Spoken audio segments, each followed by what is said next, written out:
From the banks of the Allegheny, welcome to Film Bits. Episode 13. When last we left, Ed, Tom Bell, and Wendell, well, mostly Ed, Tom Bell, were discussing this anecdote out in California about people dying and being robbed for their Social Security checks.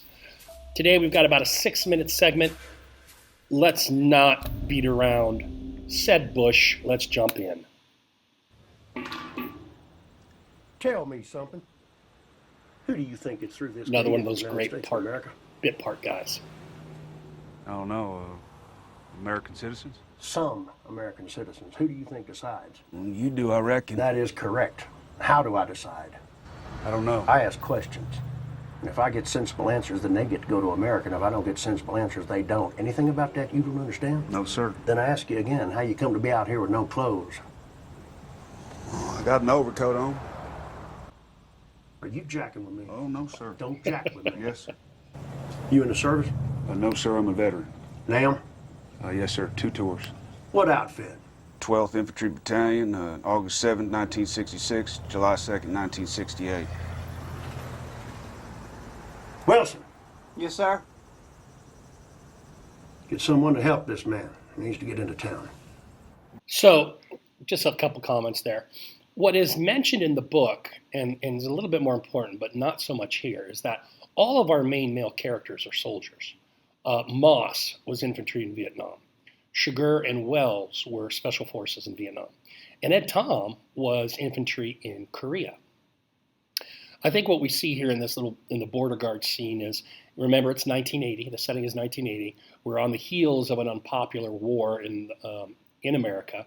And so these guys that shared that bond of being in Vietnam together hold that tight. And this man who wasn't going to let Moss back in the country, it seemed, at least not in his hospital gown, when he realized he was a veteran, decided, okay, this guy's okay. He fought for his country.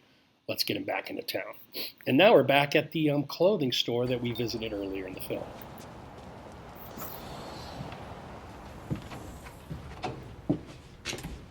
How those Larrys holding up? Good.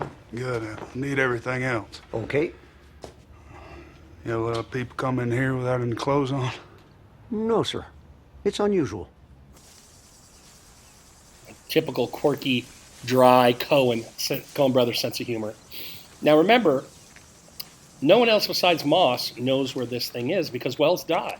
So it's right where it was supposed to. Yes, she does. Put her on. Do you know what time it is? I don't care what time it is, and don't you hang up this phone.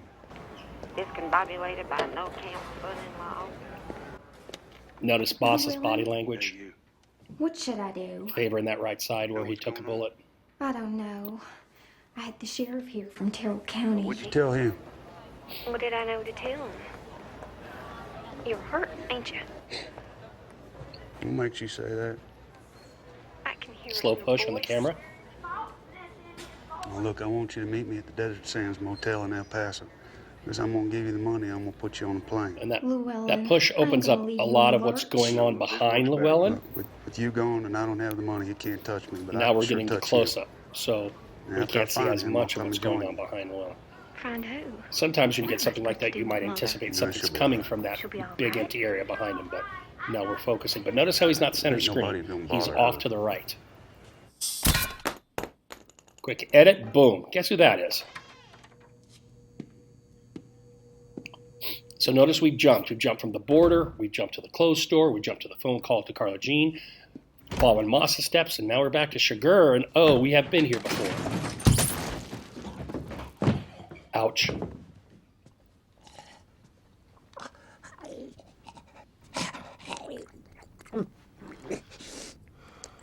Double ouch. Who are you?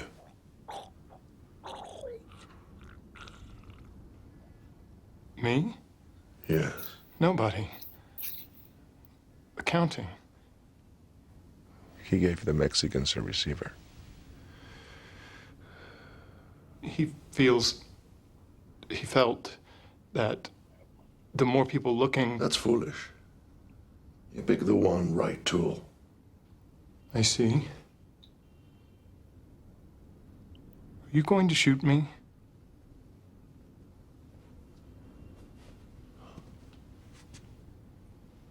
That depends. Do you see me? And we go out wide.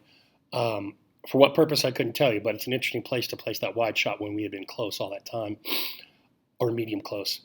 So the guy who hires Wells and who hired Chigurh also gave the Mexicans a receiver. That's how they found Moss's money at the hotel. This ticked Anton off.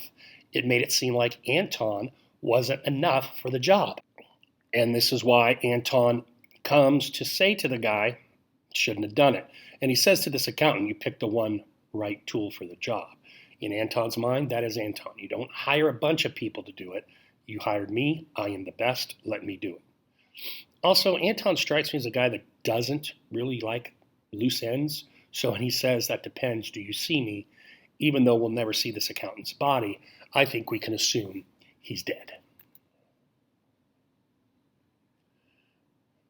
Now we cut I always seen this is what it come to. to 3 Carla years Jean ago, and I her mom revisioned it. being hustled out of there. 3 years ago, I said them very words, no and good. Here we are, 90-degree heat. I got the cancer, and look at this, not even my home to go to. We're going to El Paso, Texas. This is a fun bit right You here. know how many people I know in El Paso, Texas? No, ma'am. That's how many. No te acerques. Don't get too close. No te acerques. Don't get too close. So the Mexicans are now following Carla Jean and her mom. Well, I didn't see it. Well, I put it in, that one. You just sit So as we down. have all these parts moving, Chigurh's moving, Moss is moving, Carla Jean's moving. Thank God there is one gentleman. We're left showing in all West this movement, Texas. showing Yes, these thank you. narratives, I am old and I am not well. keeping track of them. Going to El Paso, don't ask me. For a time, we why. had slowed down and things It's had become not often static you because see of a the Mexican shootout and the in a injuries. You go to El Paso? Now I know everyone's it. moving Where are you again. staying? Oh, Carla Jean, how are you? Sheriff, was that a true story about Charlie Walzer? Who's Charlie Walls? True story. I couldn't swear to every detail, but it's certainly true it is a story. Yeah, right. Sheriff, can you give me your word on something? Yes, ma'am. If I tell you where Llewellyn's headed, you promise it'll be just you who goes and talks with him? You and nobody else? Yes, ma'am, I do. Llewellyn would never ask for help. He never thinks he needs any. Carla Jean, I will not harm you, man. And he needs help, whether he knows it or not. Transition to the middle of nowhere, and Chigurh broken down on the side of the road. What's the problem there, neighbor? This is another one of those glue segments. We got a bunch of different moving parts, shifting parts. In this 6 minutes, we've addressed Moss, we've addressed Carla Jean, we've addressed Chigurh, we've addressed Ed Tom. And we see the narrative strands coming together. Carla Jean involves Ed Tom to help with Moss. Chigurh, however, he just comes in at the end of the segment, stuck in the middle of nowhere. We'll have to see how he gets back involved. But things are heating up. Things are moving. We are closing in to the last half hour or so of this film. I wanted to say one more thing. Remember way back in the beginning when I told you all to listen to how Chigurh and Moss say hold still at the same time and how that linked them? I think it also points out that both Moss and Chigurh want each other to hold still. Moss needs Chigurh to hold still so he can escape, and Chigurh needs Moss to hold still so he can get that money. All right, next part is going to be a biggie. So we'll see you back for 14 in a few days. Thanks for your time. Talk to you later.